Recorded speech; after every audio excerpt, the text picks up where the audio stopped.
Psicoflix, episodio 266.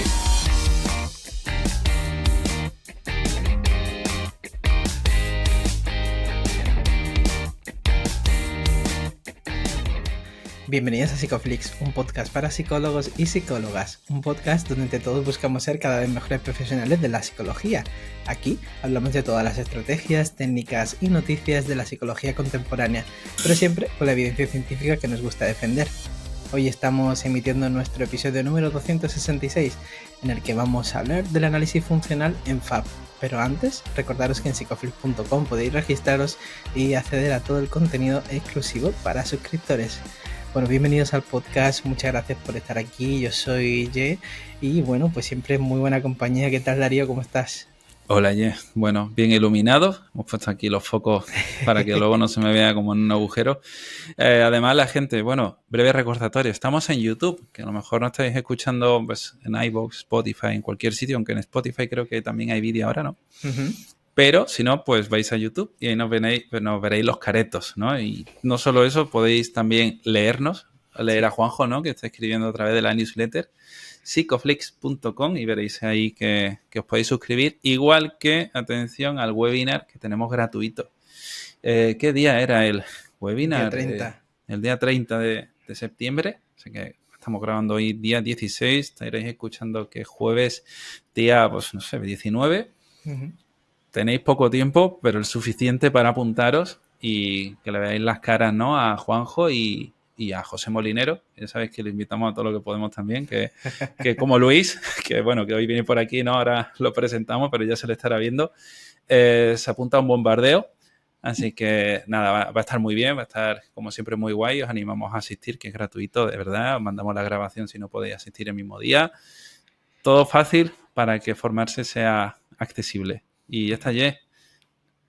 ¿Quién tenemos hoy? Como ya he dicho, he hecho un poco de spoiler. No pasa nada, bebo agua. Pues tenemos por aquí el enorme placer de volver a escuchar a Luis Valero. Él es catedrático del Departamento de Personalidad, Evaluación y Tratamiento Psicológico de la Universidad de Málaga.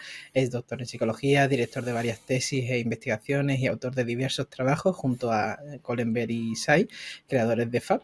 Y junto a Rafael Ferro, pues es uno de los autores de varios manuales de FAB, ambos siendo pioneros en la hora de introducir la psicoterapia analítico-funcional en España. Bienvenido, Luis. Muchas gracias por darme otra oportunidad para difundir FAB y el análisis de conducta en general y felicitaros, antes que nada, aunque siempre os lo digo, por otro lado, pero la gran labor que hacéis en la divulgación de la psicología, de una psicología científica y de las terapias contextuales, ya de una manera más concreta. Yo encantado de estar con vosotros. Bueno, Luis, como siempre te damos las gracias a ti en realidad por sacar el espacio en tu agenda y en tu vida. Además, hoy también has hecho a mí el favor de adelantar un poco la grabación, o sea que te doy doblemente las gracias. Y bueno, yo hago siempre un poco esta pregunta, ¿no? Y quiero saber cómo está tu vida ahora, ¿no? Cómo te estás organizando, en qué cosas estás metido, si estás trabajando mucho, poco, lo suficiente, si disfrutas de tu ocio. Cuéntame, ¿cómo estás, Luis? Pues un poco de todo, porque, bueno, dar clases como tal, ya estoy dando menos, ya estoy medio en periodo de prejubilación. Es lo bueno que estoy totalmente en la universidad, o sea que estoy en activo y voy a seguir, espero, unos cuantos años más. Sin embargo, no doy las clases que antes ya daba, ya doy solamente en el máster y solo dirijo TFM, TFG, dirección de otros trabajos, etcétera, y dedicado sobre todo, pues también eso, a las publicaciones de artículos y de libros. O sea, recientemente ya acabo de traducir 2 más que van a aparecer ya mismo. Y otro más precisamente sobre FAB en la violencia de género, que ya está en pirámide, ya está ahí en rotativa. Entonces, bueno, pues en eso estamos, publicando y difundiendo un poco las terapias contextuales, que la gente las conozca y las utilice cada vez más.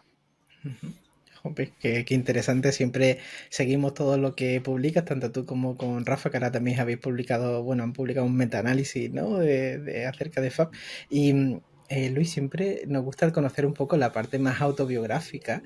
Y la última vez que estuviste por aquí te preguntaba por cómo conociste o cómo llegaste a FAB. Y ahora te quería preguntar cómo llegó el análisis de la conducta a tu vida. El análisis de conducta pues llegó cuando estaba estudiando junto con otros compañeros, creo que estaba ya en tercero, creo, final de tercero en cuarto curso. Entonces eran 5 cursos, que cada otro más después. Y llegó de la mano de Jesús Roales Nieto, Jesús Gil, y sobre todo de Mari Carmen Luciano. Es decir, yo fui un poco su discípulo junto con otros, me dirigió la tesis doctoral y durante mucho tiempo publicamos cosas juntos y estábamos ya unidos. Luego ella ya se fue a la Universidad de Almería, yo continué en Granada, después de un tiempo ya me vine a la Universidad de Málaga y bueno, pues ya cada uno ha seguido sus derroteros, pero de alguna manera pues seguimos colaborando, bueno, antiguos alumnos, todos los compañeros y amigos que estaban montados y en este caso, pues por ejemplo, con Rafael Ferro, pues donde hemos continuado cuando descubrimos lo de FAB y las terapias contextuales, pues formamos un grupo discutiendo todas estas terapias, comenzando a adentrarnos en todas ellas, comenzando a practicar con ellas y bueno, por ahí hemos seguido el tema. O sea que prácticamente yo fui al final de la carrera en Granada, donde ya pues descubrí de la mano de los libros clásicos y en principio, bueno, un clásico que ya está descatalogado por ahí, pero que os diría, el de Holland Skinner. Es un libro autoprogramado, que eso ya es casi un incunable, pero donde ibas aprendiendo pasito a pasito realmente qué era todos los leyes de principios de condicionamiento clásico, condicionamiento operante, con toda su terminología y explicado muy, muy, muy en detalle. Y a partir de ahí, pues muchísimos otros libros, ¿no?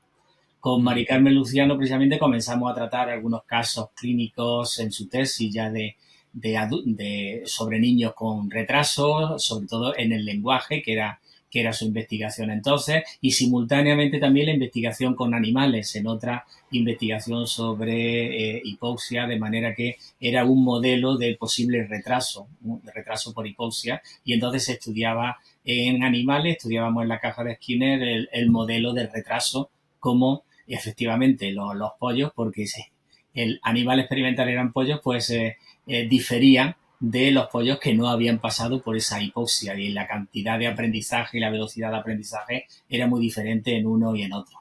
Entonces ahí, cuando yo ya estaba terminando, fue como se inició entonces ese contacto con el análisis de conducta. Como comenzamos a aplicarlo rápidamente, tanto en animales y luego en niños, y estás viendo los efectos. Es decir, lo fundamental es ver que realmente lo que manejas a nivel teórico o aprendes en los libros se traslada a la vida real y que efectivamente respondían, que los niños aprendían y que los animales te respondían y que podías hacer un moldeamiento y podías conseguir con ellos lo que estuviera propuesto en esa experimentación. Entonces, claro, eso ya tienes tal cantidad de reforzamiento que sigues por ahí y dices, esto es lo que me vale, no lo que me están contando por otro lado, que realmente había muchísima teoría y sobre todo en aquellos momentos casi la mitad era o entre Piaget o Freud. Es que no había mucho más, los cognitivos ya casi llegaron un poco después. Fíjate.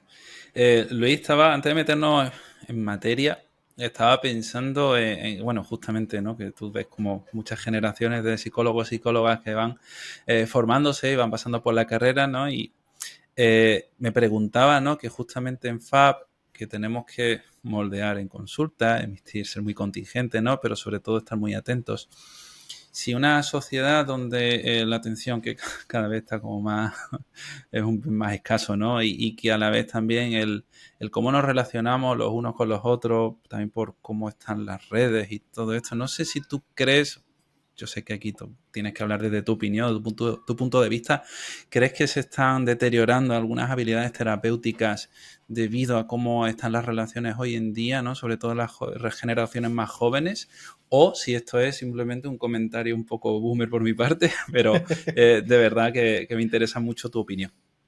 No diría yo que se estén deteriorando, es decir, yo creo que es más bien un deterioro genérico en cuanto a la sociedad que está cambiando, es decir, son toda la generación del 2000 hacia adelante, sois una generación, una serie de personas que ya habéis surgido directamente con Internet y con los móviles, directamente. Entonces eso es parte de vuestra naturaleza. Nosotros todavía lo vemos como una transición, como un instrumento más, una cosa más que se añade a todo lo que ya había. Claro, es diferente a cuando ya has surgido y tú ya has nacido y eso lo ves con natural, ¿no? Entonces, eso implica yo donde veo más los cambios un poco es en los propios estudiantes. Yo llevo muchos años dando clase a los estudiantes aquí en la Universidad de Málaga, más de 30 ya, y entonces va viendo la evolución de las distintas generaciones. Y eso lo que sí está haciendo es que los estudiantes en general piensen menos.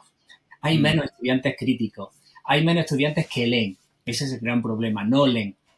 Es decir, Internet y los ordenadores y las páginas un poco han obligado a resumir todo. Es decir, a hacer nada más que perlas de conocimiento, 2 folios como mucho, incluso ni eso. Y entonces toda la gente quiere las cosas como muy resumidas, ya muy mascadas, muy hechas.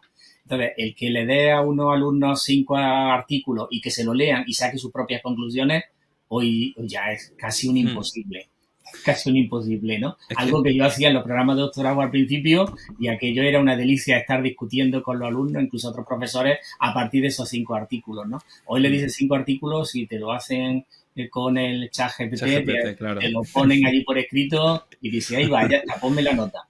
Y dices, lo que quiero es saber qué has aprendido a partir de eso. Y sobre todo, una lectura crítica de leer un artículo y saber realmente cuáles son las variables, qué es lo que se ha estudiado ahí, que las pruebas estadísticas que han aplicado, si son pertinentes o no, realmente han servido para algo, si las conclusiones que dicen los autores corresponden con las conclusiones que vienen en ese artículo, que muchas veces no es así. Entonces, esa lectura crítica, ese manejo, es lo que creo que se está perdiendo porque no se lee, digamos, no, se basa mucho más en la imagen, los vídeos, lo que estamos haciendo ahora, difundiendo las cosas. Entonces, ocurre que muchos terapeutas adquirirán aparte de esas habilidades viendo los cursos que yo suelo hacer o que otros profesores suelen hacer, pero no se leen los originales. Yo insisto, también leer los originales. Te lo preguntaba, Luis, porque fíjate, ¿no? Cuando yo que trabajo con adolescentes y a veces pues hay algún... bueno, adolescentes no tanto, ¿no? Por el tema de que no hablo con ellos por WhatsApp, pero si son jóvenes, 20, 18, 19, cuando tenemos alguna conversación por WhatsApp, tengo los ojos muy abiertos porque ahí es muy fácil ver alguna CCR, ¿no? Ya veremos de qué tipo, ¿no?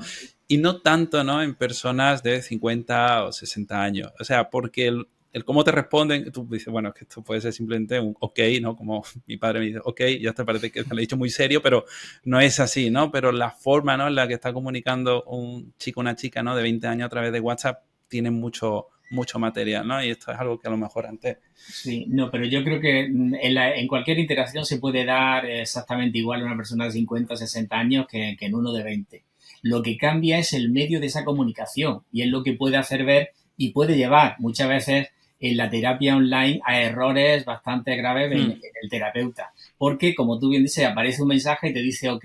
Ahora la cuestión es, ¿qué interpretas por ese ok? Claro. Vale, bien, estamos de acuerdo, ya está, punto. O no, estoy de acuerdo, pero no lo sé. Pero bueno, tampoco te voy a poner ahora aquí una frase de todo lo que pienso y tal. Te digo ok y ya, bueno, le hablaremos. Es decir, todo esa, y además la forma o el gesto con que escribe, la cara que tiene cuando escribe ese ok.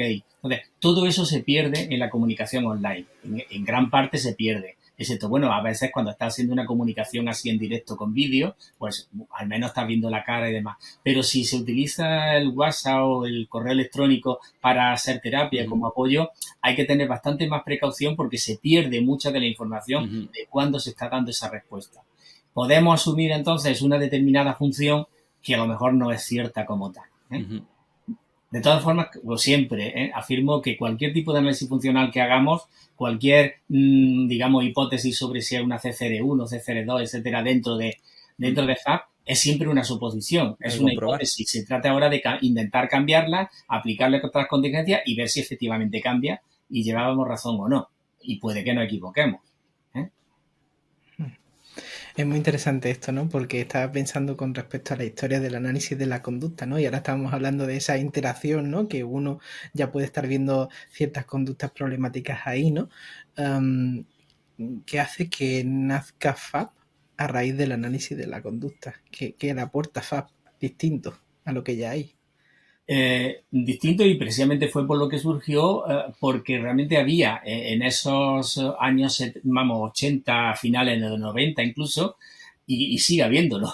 En la llamada segunda generación, primera y segunda generación, que es lo que siguen aplicando, la mayoría de los psicólogos españoles están todavía en la segunda generación y por lo menos están ahí.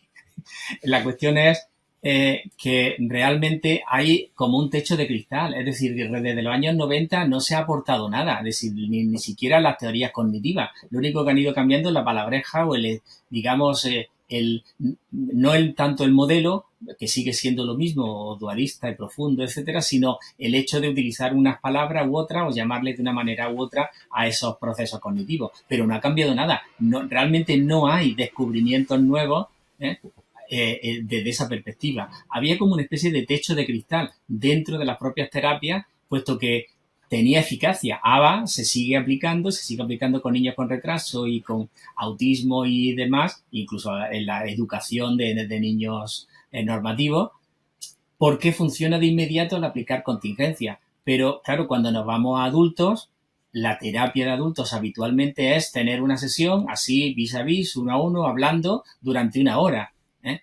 Y bueno, ahora vete a tu casa y ahora el resto de 23 horas y el resto de 7 días de la semana te tiene que cambiar a partir de lo que yo te he dicho o lo que hemos hecho en esta terapia. Claro, eso tiene muchísimas limitaciones. En parte de eso, lo que sí hizo el análisis de conducta en esos años, sobre todo finales del 80 y los 90, fue encontrar nuevos descubrimientos, es decir, en este caso, por ejemplo, los principios sobre las reglas verbales y cómo funcionan. Ya sabemos que una regla autogenerada va a ser y se va a mantener más a largo plazo que no una regla directa, o también los aprendizajes a partir de relaciones de equivalencia, que fue otro descubrimiento de los 90, y eso se ha extendido a cómo relacionamos el lenguaje de unas palabras con otras prácticamente sin darnos cuenta. Luego ha derivado en la teoría del marco relacional de Hayes, que ya es una teoría más compleja como tal, pero la base experimental está ahí, en todo ese aprendizaje que se produjo, en los estudios de aprendizaje que se produjeron en los años 90, ¿no? Y luego hay autores que siguen estudiando las relaciones de equivalencia y tal, porque tiene una gran aplicación al lenguaje en niños con retraso también. Pero la gran aportación fue esos principios, aplicarlos ahora a la terapia con adultos. Se había hecho con niños, funcionaba muy bien en ABA, funcionaba muy bien para cambiar conductas concretas, cambiar problemas de comportamiento en niños, pero la cuestión, ¿y en adultos qué hacemos? Y volvíamos a hacer un poco casi lo que suelen hacer los cognitivos, que es dar muchas instrucciones. Cuando llegue a casa haz tal cosa, compórtate de tal manera, hazte otra, comienza a ver la vida de esta forma, etcétera. Cuando analizamos, muchas de esas tareas y cosas que se hacen es manejo del lenguaje, pero entran en el contenido del lenguaje. Otra vuelta que le dio la tercera generación, sobre todo eso, FAB y ACT también, es entrar a la función que tiene ese lenguaje. No nos interesa tanto los pensamientos, lo que dice la persona, las características formales de lo que está diciendo, sino que nos interesa por qué lo está diciendo, para qué, qué función tiene. Esto que está diciendo, ¿por qué lo dice ahora? ¿Por qué me lo está diciendo ahora? ¿Por qué lo dice de esta manera y no lo dice de esta otra? Y entonces utilizamos, pues bueno, muchos de los principios que ya elaboró Skinner en su momento sobre las funciones del lenguaje, sobre todo lo de los mandos, los tactos, incluso las respuestas imitativas, las intraverbales, etcétera, para estar analizando las respuestas verbales continuas. ¿Qué ocurre? Pues que se supone que ahora, utilizando todos esos principios bastante novedosos en esos momentos, pues se aplican a una terapia bastante más, digamos, cotidiana, normal, hablada, de dos adultos con X años hablando pues normalmente, no tratando como a un niño con muy bien, magnífico, perfecto, qué gran tío eres, etcétera, sino estudiando realmente la interacción. Y en esa interacción el terapeuta tiene todas las de ganar, entre comillas, en el sentido de que es tanto una estimulación antecedente, porque va a presentar preguntas, en función de lo que preguntes va a tener un tipo de respuesta u otra, una forma u otra, y luego va a presentar contingencia, es decir, cuando esa persona responde, tú te vas a comportar de una forma determinada. A veces te alegras, a veces no, a veces dejas 5 segundos de espacio de tiempo hasta hacer la siguiente pregunta, o lo que sea, pero la cuestión es, estás manejando tanto la estimulación antecedente como consecuente a lo que dice la otra persona. Y eso es la interacción. Entonces, todas las terapias hablan de interacción y de la relación terapéutica, pero FAG, sobre todo, lo que ha venido a poner sobre la mesa es las variables, digamos, empíricas de por qué funciona la relación terapéutica. ¿Qué características tiene? ¿Qué es lo que ocurre ahí? Entonces, aunque a veces se actúe desde otras terapias, y yo en otros momentos, en otros programas, he defendido que realmente FAP se puede utilizar con la terapia cognitiva o con la de Gestalt o con un psicoanálisis si quieres, o al revés, incorporar tareas de la Gestalt y del psicoanálisis a FAP, es más que nada por la función que está teniendo. Si nosotros ahora utilizamos un determinado ejercicio de la Gestalt, no es para expresar emociones que estén por ahí dentro escondidas, sino porque va a producir respuestas o clínicamente tipo 1 y ahora la vamos a modificar delante de nosotros. Entonces, nos va a interesar y podemos utilizar ese ejercicio o como cualquier otro. Pero claro, esas otras terapias están manejando a partir de una concepción teórica esa relación terapéutica. Desde FAP y desde ACT también lo que intentamos precisamente es dar una explicación más objetiva, demostrable, de por qué funciona la relación terapéutica. Esto justamente, Luis, ¿no? que has dicho es lo que me suscitó una pregunta, ¿no? Que sí que mucha gente se hace, ¿no? Cuando vienen de otros modelos, sobre cuánto análisis de la conducta tienen que saber para poder aplicar FAP. Pues deberían saber bastante, cuanto más se sepa mejor, desde luego. También una metáfora que yo siempre he dicho es que precisamente ACT, la terapia de aceptación y compromiso, es mucho más famosa, más conocida por la cantidad de ejercicios y metáforas que ha ido incorporando. Entonces, queda muy bonita. Muchas de esas metáforas incluso vienen de la filosofía Zen e incluso algunas se pueden encontrar y rastrear todavía en la filosofía y en las fábulas de Esopo. Hay algunas de ellas. Es decir, pero quedan entonces muy, muy bonitas. Lo que realmente muchos terapeutas que se meten a estudiar o a conocer las terapias conductuales es un poco la flor. Las flores, lo bonito, los colorines que tienen las terapias contextuales. Pero hace falta conocer la raíz. Y aquí viene muy bien lo del conductismo radical. Hay que conocer realmente que ahí, en una metáfora, tú lo que estás manejando es lenguaje y lo que estás manejando es una relación de equivalencia entre un ejemplo, una metáfora y tu vida. Y está estableciendo correlaciones entre una y otra. Si encuentras la solución a una metáfora o dices que podría ser una metáfora, ya automáticamente la acabas de encontrar para tu vida. El terapeuta no te tiene que decir nada. Y de esa forma es lo mismo, es decir, con eso estamos generando pues unas reglas verbales que el individuo está adquiriendo por sí mismo. Nosotros no le estamos dando las órdenes de qué es lo que debe hacer con tu vida. La está generando él mismo a partir de ese diálogo que estamos haciendo, ¿no? Entonces, cuanto más se conozca todas las leyes de principios de condicionamiento clásico y operante, pues mejor. Y dentro del operante, incluso los programas de reforzamiento, los programas adjuntivos y todo lo demás, porque están influyendo todo eso. Y no digamos ya conocer las funciones del lenguaje. Volver a releer a Skinner, aunque el libro de Verbal Behavior es también un incunable ahí y es difícil de entender, pero sin embargo es bastante más fácil de aplicar en muchísimos de los casos y ver en los diálogos terapéuticos cada una de esas funciones. Si comenzamos a desgranar el diálogo segundo a segundo, esa es la cuestión. Me gusta mucho esto que estás contando, Luis, porque estaba pensando precisamente, por ejemplo, en la terapia de pareja, ¿no? La terapia integral conductual de pareja, que en realidad es muy FAP, ¿no? Porque a diferencia de otros modelos de terapia de pareja, que se administra un contrato que es muy arbitrario, ¿no? FAP conecta con esos reforzadores. Y había un artículo de Javier Virués, ¿no? Que hablaba como un poco de los aspectos funcionales de FAP y me ha apuntado una frase que me gustó mucho, que decía algo así como que la administración de las consecuencias a la CCR es no solo la administración de reforzadores naturales, sino el hacerlo naturalmente, ¿no? Que pudiéramos hablar de esto, porque creo que es un punto muy importante con respecto a cómo un terapeuta hace eso en terapia, ¿no? ¿Cómo puede un terapeuta aprender realmente a hacer eso? De manera natural. Practicando. Si la conducta se aprende practicando y la conducta o la terapia se aprende también practicando. Partimos de reglas de los libros o de lo que veamos en un determinado seminario, partimos de reglas, pero esa regla hay que llevarla a cabo. Y cuando veamos que no funciona, pues comenzamos y seguimos aplicándola y seguimos repitiéndola, ¿no? Entonces, la diferencia precisamente, y eso está muy bien, aquí también la terapia integral de pareja es la misma de Jacobson, es el mismo autor. Y es lo que venía aplicando ya, pero él lo hacía pues como se hacía en la segunda generación, en el sentido de dar instrucciones al marido, a la mujer, proponerle ejercicios que lo hicieran en casa, etcétera. La diferencia ha sido integrar precisamente esa misma funcionalidad de la propia interacción terapéutica. Y entonces ahora esos mismos ejercicios, esos diálogos, lo hace delante del terapeuta. Es decir, son tres personas hablando. Y ahí es donde se van a intercambiar todos esos mensajes, toda esa respuesta emocional entre uno y otro, todos esos muchas veces bloqueos de la conversación o de la habitación si tiene que intervenir. Y entonces no es tanto como se hacía antes de dar instrucciones directas y dar ejercicios para que la pareja lo hiciera en la casa, sino en directo conversar. Nosotros tuvimos una idea, y bueno, ahí la dejo por si a algún terapeuta se le ocurre, Juanjo lo conoce de sobra. Tuvimos la idea y luego vino el COVID y se nos paró todo, dentro de la asociación que tenemos del Instituto de Análisis de Conducta, de hacer terapia de pareja en la cocina.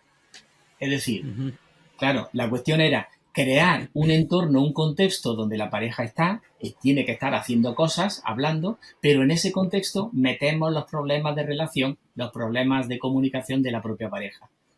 Esperemos que no se tiraran los cuchillos, pero la cuestión, esa sería, como preguntaba Jay, precisamente una forma directa de hacer y presentar contingencias directas. Entonces, en ese momento, cuando tiene el diálogo, el terapeuta está allí en medio de ellos o está ayudándole a partir cebolla o a partir pimiento, y en ese momento es cuando pues se presenta reforzamiento positivo sobre el diálogo que acaba de hacer, la forma de colaborar el uno con el otro o la forma al revés, que ha respondido de forma aversiva uno de la pareja. Entonces, esa es la diferencia. O sea, ¿cómo se hace? Pues realmente, pues eso, necesita un terapeuta que sepa todos esos principios, pero que luego pues tenga experiencia, comience a hacerlo y cada vez se hará mejor, ¿no?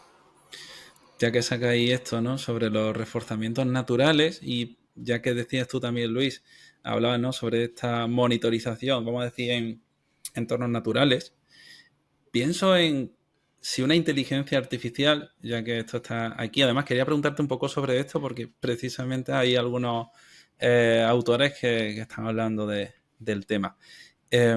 ¿Sería una inteligencia artificial capaz de emitir reforzamientos naturales? Sí, teóricamente sí. La verdad es que ya me has dado la idea porque he manejado para otras cuestiones más de investigación y de bibliografía y de traducciones, lo de la inteligencia artificial. Vamos, a mí me apasiona. Yo me he hecho algunos ejemplos y algunas cosas con ChatGPT que te quedas boquiabierto de cómo un ordenador puede hacer eso y la cantidad de ayuda que puede llegar a dar, ¿no? Lo que pasa es que, bueno, la derivación que está teniendo últimamente la inteligencia artificial, bueno, eso es meternos ya en otro tema completamente diferente. Desde el momento en que, y yo le doy la idea a los cognitivos, de que una inteligencia artificial es capaz de crear mentiras o es capaz de crear un mundo paralelo y darte información falsa, dice, hostia, eso más humano no hay, eso más humano no hay. ¿Cómo ha llegado la inteligencia artificial a hacer eso? La cuestión es que ni los propios informáticos lo saben, pero la cuestión es que, lo digo para los modelos cognitivos, tienen ahí un modelo perfecto para decir cómo está funcionando supuestamente el cerebro también humano cuando crea mentiras y crea otros mundos que no son ciertos. Es decir, se ha llegado a hacer. Entonces, claro, en ese sentido, yo creo que sí, puede llegar un momento que efectivamente aplique contingencias naturales. No solo eso, sino creo que podría llegar a ser un terapeuta en un momento dado, bajo cierto control y hablando de determinadas respuestas, creo que podría llegar a hacerlo. De alguna manera ya lo hace, ¿no? Estaba pensando en que cuando abres Instagram, el algoritmo te enseña a esa persona que sabe qué quieres ver, ¿no? Y de alguna manera eso ya te está moldeando. Claro, esto, bueno, plantea una serie de dilemas éticos y demás, ¿no? Sobre, bueno, todo este tipo de manipulación que podemos hacer también en consulta, ¿no? Y justamente lo hablaba con una persona, ¿no? Nosotros en consulta, los terapeutas, bueno, emitimos estas contingencias en favor, ¿no? de nuestros consultantes, pero ya que hablamos de reforzamiento natural, ¿cómo de explícito, ¿no? Podemos ser precisamente haciendo FAP sobre yo hago esto para esto? De explícito, no sé si te refieres a explicárselo al consultante. Claro, esto como lo de explicar ACT, explicado pierde, ¿no? Bueno, ¿y FAP? ¿Pierde explicado?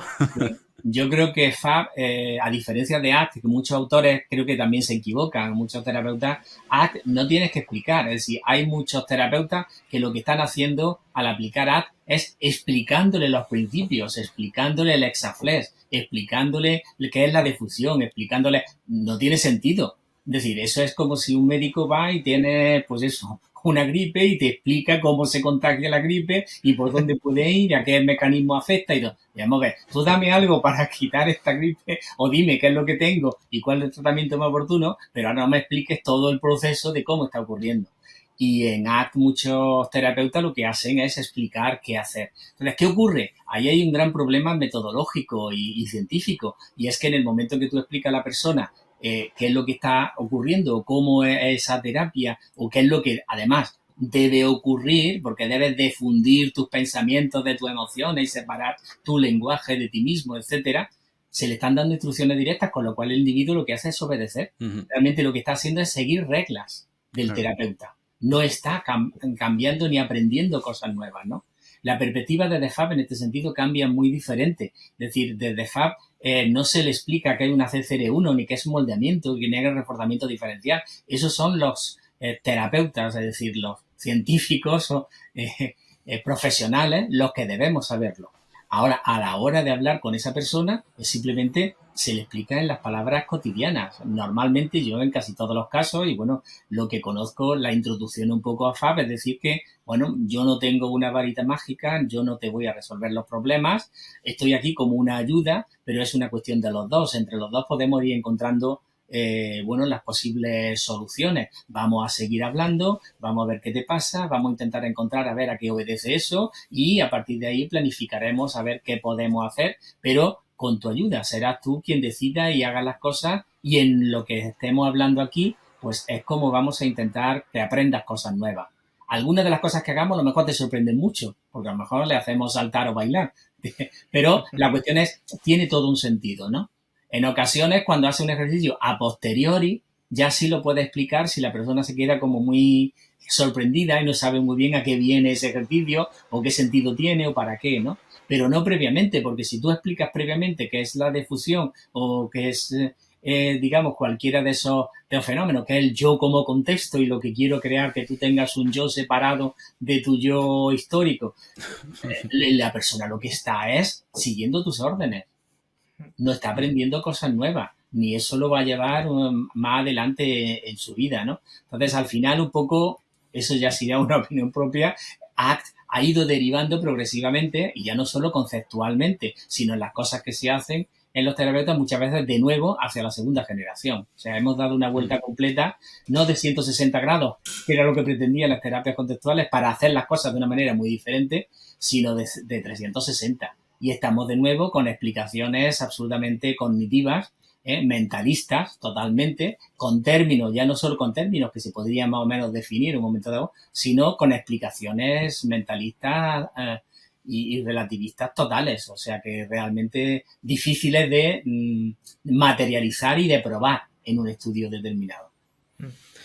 Concuerdo contigo, ¿no? Y además eso que uno puede hacer como terapeuta cuando uno comienza, que lo puede hacer con una buena intención, puede estar cronificando problemas del yo, ¿no? Fomentar reglas de seguimiento Pliance, por ejemplo, ¿no?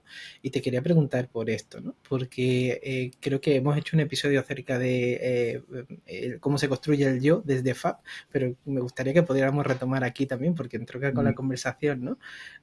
Que pudiéramos hablar de cómo es ese tactado del yo, ¿no? Cómo surge esa unidad funcional. Bueno, en principio también afirmo, es una teoría y viene no desde Kohlenberg, viene desde Skinner, eso ya lo elaboró Skinner en su momento sobre cómo se formaría el yo. Hay que releer los libros de Skinner, lo mismo, son incunables, pero realmente cuando lo lees con un punto de vista del siglo XXI, te das cuenta que libros sobre la conducta humana, y hay capítulos sobre la conducta clínica, hay conductas sobre la personalidad, sobre el yo, etcétera. Es decir, que no han sido nunca términos prohibidos ni anatemas en el conductismo. Han estado ahí, están desde el principio. Entonces, desde ahí ya surge eso que llamamos yo como identidad personal, desde dónde puede surgir. La cuestión es, y en eso están de acuerdo también otra serie de autores que no son necesariamente conductistas, hay bastantes filósofos, etcétera, que están dentro también de esa concepción, es que es una construcción verbal y social. Es decir, comenzamos a construir desde FAP, si ya lo explicamos concretamente desde FAP, que, vuelvo a repetir, proviene de la concepción de Skinner, es que el individuo va aprendiendo lo que sería una respuesta verbal generalizada. En principio, casi todas las acciones que el niño va aprendiendo es yo quiero tal cosa, yo me gusta tal cosa, yo quiero, casi siempre yo quiero, dame, etcétera. La diferencia fundamental, que realmente no hay ningún estudio comparativo, es que en inglés siempre los niños hablan con el yo lo que sea, I, lo que sea, hay más el verbo, pero en español casi siempre el yo es elíptico, con lo cual al niño yo creo que le cuesta bastante más la etapa, por lo menos en español lo que yo conozco, la diferenciación entre el yo y el tú es bastante difícil de conseguir. Los niños realmente muchas veces hasta los 3 o los 4 años no consiguen diferenciar entre yo y tú, a la hora de, sí lo consiguen diferenciar a nivel práctico de quién soy yo y me lo das a mí y no te lo doy a ti. Pero sí el concepto verbal de yo y tú, donde está realmente muy confundido. Entonces, ¿de dónde provenía entonces? Aprenderíamos ese concepto generalizado de yo X. Entonces, de manera que cuando se repite muchas verbalizaciones de yo hago esto, yo quiero esto, yo me gusta esto, yo voy aquí, yo salto, yo corro, yo bailo, yo como, etcétera, se aprende un yo generalizado, de manera que ese concepto genérico es el de la persona. Si luego vamos a que progresivamente vamos aprendiendo ya no solo eso, sino además a lo largo del tiempo, vamos cambiando y sin embargo nos seguimos llamando lo mismo. Yo, Luis, cuando tenía 5 años hago tal cosa, cuando tenía 25 hago tal cosa y hago tal cosa. Es decir, y tenemos ahora un concepto de yo temporal que sigue siendo el mismo. De alguna forma, como lo definimos, esa construcción sería verbal y social, puesto que son los demás los que nos refuerzan el hecho de que efectivamente eres tú, no eres Juanito, ni eres Antonio. Tú te diferencias de tu hermano o tú te diferencias de tu primo. Entonces, de esa manera adquirimos ese concepto ya no solo verbal, sino como entidad desde la que se actúa. Es decir, como un contexto desde el que se actúa, que somos un objeto de acción. Y hacemos cosas, tiramos cosas, escribimos o cantamos o corremos. Es decir, desde un contexto, en este caso como un ser biológico, al que llamamos y nos ponemos un nombre determinado. Y el hecho es que, bueno, en general, el nombre de una persona dice mucho sobre esa persona, porque después de muchos años es el nombre, la respuesta verbal que lo identifica. Con lo cual, inmediatamente, en que yo oigo Luis y digo, ¿qué? ¿Quién? ¿Cómo? Se está refiriendo a mí, aunque esté diciendo completamente diferente. Es decir, adquirimos no solo verbalmente y socialmente ese concepto de yo generalizado, igual que aprendemos el concepto de bondad o el concepto de blanco o el concepto de amarillo, el concepto de patria, el que queramos. Es un concepto verbal aprendido. Pero además tenemos un contexto como un ser biológico, que somos nosotros, desde el que actuamos y que es el mismo desde que nacimos o desde que tenemos recuerdos hasta el momento actual. Entonces, como tal, somos la misma persona, aunque tengamos comportamientos muy diferentes. Entonces, ahí es donde viene, entonces, en esa construcción de ese concepto de yo, que en otros darían o llamarían, siempre se ha llamado en psicología, personalidad, por ejemplo, aunque en personalidad se meten muchas más cosas, pero siempre a lo mejor más cognitivamente y un poco más concretamente el locus de control, es decir, un sitio desde donde actúa. Eso es permanente. ¿Qué suele ocurrir? Y entonces, desde el punto de vista de FAB, se elabora que en la construcción de ese yo, puesto que es verbal y social, pueden ocurrir problemas. Igual que hay problemas en otro tipo de conductas alimentarias o conductas de autonomía o lo que sea, puede haber problemas en la construcción de ese yo. Cuando tenemos, o ese niño ha tenido, bueno, desgraciadamente, unos padres muy castigantes o que continuamente no están nada más que diciendo tú cállate, tú no vales nada, tú eres un cero a la izquierda, tú para qué hablas, quítate de en medio, etcétera, etcétera, y están castigando. Eso está castigando la formación de ese concepto de yo.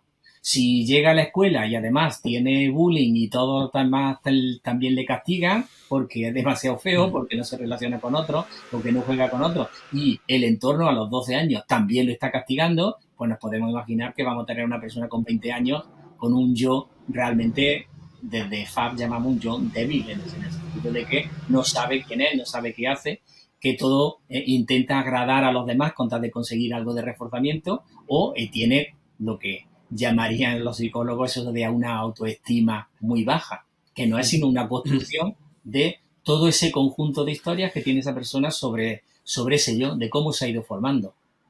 Si conseguimos a partir de la terapia crear, y ahora no se trata de entrar en la mente ni en algo hay subterfugio del yo, ni una personalidad que esté oculta en ningún sitio, ni la autoestima tampoco. Eso es el resultado de todo. Lo que entramos es a reforzar verbalizaciones del yo X. Es decir, y a veces comenzando por simplemente de yo, pues me gusta el cine, o me gusta tal serie, o me gusta tal película, o me gusta vestir de negro, o me gusta llevar bigote, o me gusta tal chica. De manera que la persona a lo largo de la terapia vaya expresando emociones propias, opiniones propias, etcétera. Y eso se lo vamos a ir reforzando. Y de esa manera es como vamos a ir aumentando esa personalidad, ese yo, de manera que vaya cambiando. Y a partir de ahí que en su contexto cotidiano vaya encontrando también reforzamiento a ese tipo de situaciones. De esa forma iríamos haciendo ese yo más seguro, ¿no? Y estaba justo Más pensando seguro. en esto, Luis, O más que... estable al menos. ¿El qué? O más estable. O más estable. Claro, el problema del yo, y a nivel conceptual yo no paro de darle vueltas y intentando ver algún tipo de estudio en concreto en que me los pueda diferenciar. Porque la cuestión es, el yo en entrando un poco en detalle. Sí, es cierto que hay matices que se confunden. Si me permitía entrar en detalle. Es decir, tendríamos el hecho de un yo muy débil en el sentido de que tiene una función muy verbal y está muy castigado y muy reforzado socialmente, y tenemos el otro apartado de los problemas de personalidad, que es un yo demasiado fuerte, en el sentido de que no es sensible a las contingencias, donde todo le deba igual, aunque le castiguen o le digan, aunque, etcétera, la persona no hace absolutamente nada y solo tiene un poco en cuenta su yo, digamos, privado. Y tiene un control privado prácticamente absoluto. Entonces, tanto en un extremo como en otro tenemos problemas. Eso es la cuestión, porque tener un yo muy fuerte, lo que dicen, por ejemplo, a los niños, este niño es que tiene mucha personalidad. ¿En qué consiste? En que le refuerza muchísimo las cosas que haga. Y el niño, quiero esto, tómalo. Me gusta esto, tómalo. Con lo cual, claro, tú tienes un yo inflado, tienes un yo muy elevado. Pero ¿de dónde parte? Aunque sean mantenidos socialmente, parte de los deseos de esa propia persona. Es un yo muy privado, con un control absolutamente de sus propias emociones, de sus propios deseos, las propias necesidades, etcétera, de tipo motivacional. ¿De qué ocurre? Hay problemas de personalidad tanto por un lado como por otro. Es decir, porque vamos a tener por un lado personas muchas veces en las categorías diagnósticas de trastorno de personalidad, de trastornos límite de personalidad, etcétera, donde es muy sociable, la persona realmente tiene déficit de habilidades sociales, y al otro lado, persona altamente egoísta, casi con una personalidad psicótica, donde no le hace caso absolutamente a nada de su entorno.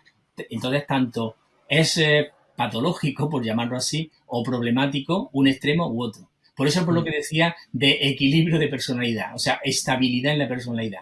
Porque si vamos a un yo muy público, tendríamos problemas, pero un yo muy privado también tendríamos problemas.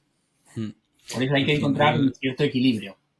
Que al final estos que etiquetamos problemas son las respuestas adaptativas a un contexto que en sí está desestructurado, ¿no? Y que está siendo problemático, y que justamente es lo que nos puede diferenciar, ya que estábamos hablando antes de esto de la inteligencia artificial, que es aparentemente insensible, ¿no?, a esos cambios. Habría que meter precisamente, ¿no?, esos problemas de construcción del yo dentro de una IA y, por supuesto, la percepción subjetiva, ¿no?, que eso todavía nos queda mucho para comprobarlo, pero...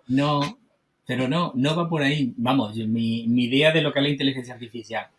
Si conocéis un poco, la inteligencia artificial ha tenido distintas etapas con una gran promesa que iban a ser al principio. Me acuerdo del programa ELISA, que con el que dialogabas, y realmente parecía que aquello te estaba respondiendo. Lo que único que hacía era una conducta imitativa y repetía las frases que tú estabas haciendo, pero 3 frases más adelante, con lo cual no te dabas cuenta, etcétera. Y ha tenido grandes baches porque ha tenido grandes bajón. ¿Sabéis cómo ha pegado digamos, el gran éxito de la inteligencia artificial? Con los Tensor Core de NVIDIA y con los modelos generativos. Las redes neuronales son las que han hecho que haya aleatoriedad. ¿Cuál es el secreto en las redes neuronales? Las contingencias. En el momento en que la inteligencia artificial se le ocurrió a los programadores ponerle una consecuencia, el programa hace y dice, esto es una casa. Y le tienen que decir, muy bien, es una casa. Esto es un camión. Muy bien, es un camión. Es decir, le dicen muy bien. Si os acordáis, y todavía están por ahí los captchas, hemos estado entrenando a la inteligencia artificial durante años. Y somos nosotros los que hemos estado dando contingencia a la inteligencia artificial, diciéndole, esto es una escalera, esto es un árbol, Esto es un autobús, esto es un semáforo, y te lo siguen poniendo y le siguen entrenando. Entonces, el gran avance en la inteligencia artificial fue cuando han cogido precisamente el esquema del análisis funcional. Estímulo, respuesta y consecuencia. Mientras no tenía la inteligencia artificial una consecuencia de si esa respuesta que había dado era correcta o no, la inteligencia, digamos, el programa, daba respuestas aleatorias de todo tipo. En el momento que hay una consecuencia y le dice, sí, esto sí es un autobús, comienza a agrupar respuestas similares que son al autobús. Y cuando ocurre otra, le dice, sí, esto sí también es un autobús. Al final, la propia inteligencia artificial adquiere y consigue una respuesta abstracta de lo que es el concepto de autobús. Exactamente igual. Y esos son principios conductuales, no hay otra. Entonces, ¿qué ocurre? Que por eso digo que en un futuro va a haber terapeutas con inteligencia artificial. Porque no se trata tanto de que la inteligencia artificial sepa sobre el yo o cómo se llega a construir el yo, etcétera, sino qué contingencias tiene que presentar cuando el individuo dice me siento triste o me siento alegre, ¿sabes? O me siento, estoy sentado o estoy de pie. Y la inteligencia artificial lo que tiene que saber es qué consecuencias decir y hablar respecto a eso que está diciendo la persona. Esto es un miedo que la gente tiene, ¿no? Sobre si nos quitará el trabajo y no, claro, ahora mismo no tenemos, digamos, la empatía con una IA lo suficiente como para que las contingencias vayan a ser tan potentes, ¿no? Como con una persona. No sabemos en 100 años. Puede haberlo. Fijaros en algunas películas que parecen de ciencia ficción, como la de Her y alguna otra, pero no son tan de ciencia ficción. Es decir, porque, entre otras cosas, lo que sí tenemos es un contexto real, digamos, en la civilización occidental, tal y como lo tenemos últimamente, donde hay mucha soledad. Es decir, las familias que apoyan todo, es decir, que tienes 3 o 4 familias alrededor y que tienes muchos amigos, han ido desapareciendo. Las familias son cada vez más pequeñas. Todo el resto de amigos suelen estar lejanos. Es decir, la gente está muy sola.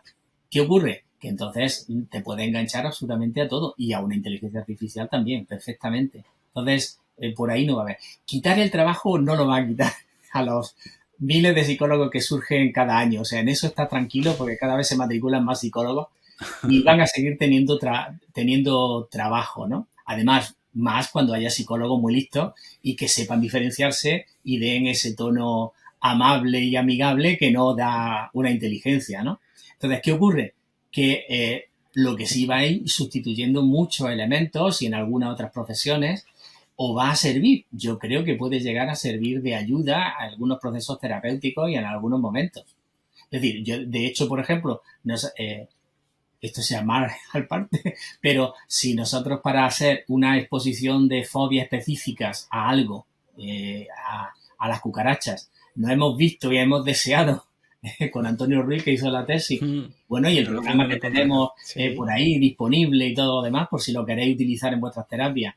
Entonces, volviendo, pues eso, Nico durante mucho tiempo volviendo, haciendo fotos y vídeos, haciéndolos nosotros algunos, etcétera. Hoy día tú coges y a la ChatGPT o a algunos de los otros programas que hacen vídeos, le dices, créame un vídeo de una cucaracha subiéndose a lo largo de un brazo peludo de un muchacho. Y te lo crea. Y luego le dices, hazme un vídeo de una cucaracha subiéndose por un brazo de una chica donde se vea un anillo y la araña se acerca al anillo. ¡Plum! Y te lo hace. Entonces, para una terapia, eso es una bendición. Pero te está dando una instrumentación enorme al respecto, ¿no? Lo mismo digo yo, que todavía tampoco se ha hecho, pero en los autorregistros, por ejemplo, casi todos pedimos autorregistros, sean conductuales o no, piden autorregistros de lo que se hace y luego los autorregistros se quedan ahí en el papel. Si tú el autorregistro lo pasas y lo escaneas y lo pasas por una inteligencia artificial, dice, dime el resumen, dime la probabilidad de las respuestas emocionales de 0 a 10 que ha ido reproduciendo esta persona a lo largo del último mes. Y elabora las palabras más frecuentes de ese autorregistro. Y hace plum, y te pone allí cuáles son las palabras más frecuentes de tristeza o de imposibilidad o de impotencia o de lo que sea. Y te lo ha dado hecho a partir de 20 páginas que te ha escrito esa persona. Ya solo falta que lo hagan, que registre la gente. Pero el problema de los profesionales es que tienen esos papeles sobre la mesa y no lo utilizan. Os lo digo por la cantidad de alumnos a los que yo le he pedido eso. Pero no lo tienes aquí delante. tiene aquí los datos de lo que está ocurriendo, ¿por qué no lo impone eso en el informe de evaluación que has hecho, ¿no? Entonces, se hace, se aplica, porque sí, hay que hacer cuestionarios y hay que hacer mucho autorregistro, pero luego esos datos no se elaboran, ¿no? Entonces, para ese tipo de cosas yo creo que puede venir bien y cada vez va a haber más utilizaciones de la inteligencia artificial. Que nos sustituyan del todo, quizás 50 años o más. A nosotros ya no, probablemente no lo veremos. Nos pillará jubilados, seguramente. Eso espero. Pero Luis, estamos llegando al tramo final del episodio. Me está gustando mucho porque detrás de todo esto estamos viendo relaciones funcionales, ¿no? Con todo lo que has ido contando. Y me gustaría preguntarte, ¿no? Pues si alguien se quisiera introducir en FAB, ¿qué recomendarías? ¿Por dónde te creerías que deberían empezar? Pues desde luego, empezar por los libros. Es decir, aparte de que vean algún curso, me vean a mí o a Rafa Ferro o algún otro seminario, algún máster, etcétera, que vale, pues está muy bien, pero la cuestión fundamental es ir y leerse a los originales. Los 2 libros mejores que hay de Collenberg y Say y luego el de Say et al del 2009 están ya traducidos, antes se había agotado, pero ya está reeditado otra vez, la editorial Sara, con lo cual ahí tenéis los libros recientes y yo creo que mejor traducidos no pueden estar. Ahí, eso es lo mejor. Luego, aparte, nosotros hemos publicado en español, pues eso, uno en la editorial Síntesis y otro en Pirámide, sobre FAB, hablando ya no solo lo que dicen Collenberg y Say, sino nuestras aportaciones, lo que hemos ido incorporando de nuestros casos, nuestras investigaciones, los instrumentos que se hemos ido incorporando también, etcétera. Y entonces ahí, sobre todo a partir de ahí, ya hay 4 libros como mínimo fundamentales para leerse. Después de leer esos 4 libros, seguro que se saca muchas ideas para aplicar. Y luego, pues bueno, en plan más resumido, si hay muchísimos artículos, la mayoría de nosotros, con que me busquéis en el Scholar Google, Luis Valero FAB, encontraréis muchísimos de los artículos, cosas que hemos hecho, de casos clínicos, de cuestionarios, de resúmenes, de actualizaciones de FAB, etcétera. Y la mayoría de los artículos los tengo puestos que al pinchar te va al PDF. Yo estoy por la difusión de la ciencia y que sea abierta, pero bueno, dentro de eso entonces pues es accesible muchísima de esta información, con lo cual ya no solo nuestro, sino también, lógicamente, si queréis en inglés, pues de los autores originales, por ejemplo, Canter o Callahan, aparte de la propia Mavis Say, que es la que ha continuado con FAB, pues hay cientos de artículos y de casos clínicos y de ejemplos que se pueden leer.